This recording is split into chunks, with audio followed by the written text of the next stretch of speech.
এ পর্যন্ত কি কি পদক্ষেপ গ্রহণ করা হয়েছে? বর্তমান সরকার ক্ষমতা গ্রহণের পর থেকে এ পর্যন্ত কোনো ঋণ পরিশোধ করা হয়েছে কিনা, করলে তা কত? ধন্যবাদ মাননীয় স্পিকার। মাননীয় মন্ত্রী।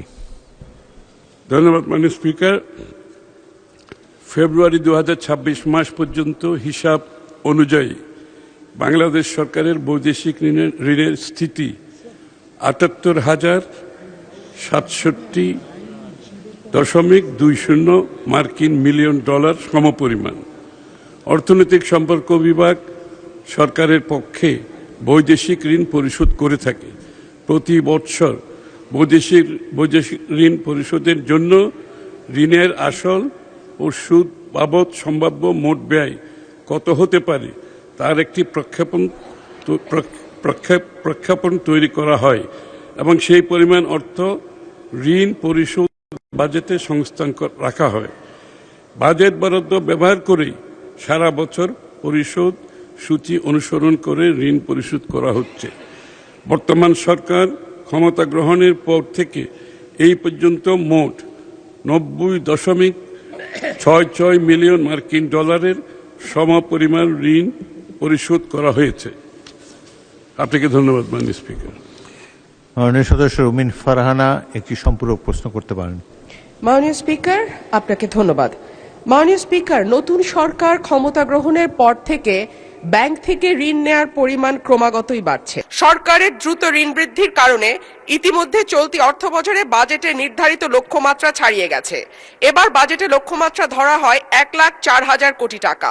সেখানে চলতি অর্থবছরের জুলাই থেকে 9 এপ্রিল পর্যন্ত সরকার ঋণ নিয়েছে 1,12,761 কোটি টাকা, যা লক্ষ্যমাত্রার 108%।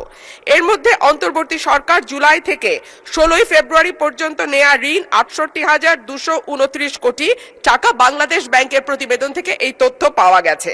মাননীয় স্পিকার, অন্যদিকে রাজস্ব আদায়ে অর্থবছরে 8 মাসে লক্ষ্যমাত্রা থেকে পিছিয়ে আছে প্রায় 71,500 কোটি টাকা।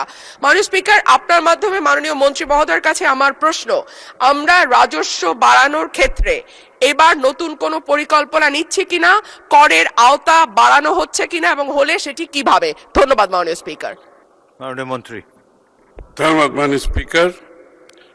যে ঋণের কথা বলা হচ্ছে সেটা মূলত বিগত আমরা কিন্তু ফেব্রুয়ারি থেকে এখন পর্যন্ত মাত্র 2 মাসের মতো সরকারে এসছে, সুতরাং এটা ক্যারি ওভার হচ্ছে আগে থেকে, সুতরাং এই সংখ্যাটা এখানে বোধহয় প্রযোজ্য না, 1 নাম্বার।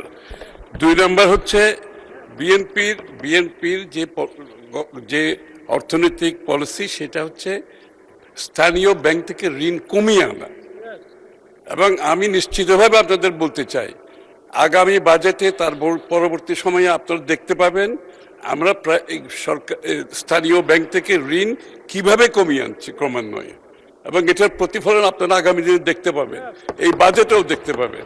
তো সুতরাং ঋণ যেটা বিগত দিনে তো অনেক লাইবিলিটি আমরা গ্রহণ করেছি, এখন আমি তো আগেই বলেছি ব্যবসা বাণিজ্যের যে অবস্থা, ট্যাক্স জিডিপির কথা যখন আপনি বলেন, আমি তো ব্যবসার অবস্থা এতক্ষণ আপনাদেরকে বললাম, যেখানে ব্যবসায়ীরা এক্সিস্টেন্সিয়াল থ্রেটে আছে, তো ব্যাংকের রিপেমেন্ট করতে পারছে না, তার স্টাফদের বেতন দিতে পারছে না, ফ্যাক্টরিগুলো রিডান্ডেন্ট হয়ে যাচ্ছে, এগুলো আগের থেকে ক্যারি ওভার সব। তো সেই ক্ষেত্রে ট্যাক্স জিডিপি যেটা আমরা রেখে এসেছিলাম অনেক উপরে, সেটা বিগত সরকারগুলো কমিয়ে কমিয়ে সাথে নিচে নেমে আসছে। আবার এটা আমরা যেখানে রেখে আসছিলাম ওখানে তুলতে হলে মাননীয় স্পিকার একটু সময় দিতে হবে, কিন্তু বিএনপি সরকার সেই কাজটা ভালোভাবে সম্পন্ন করবে, আমি আপনাকে নিশ্চিতভাবে বলতে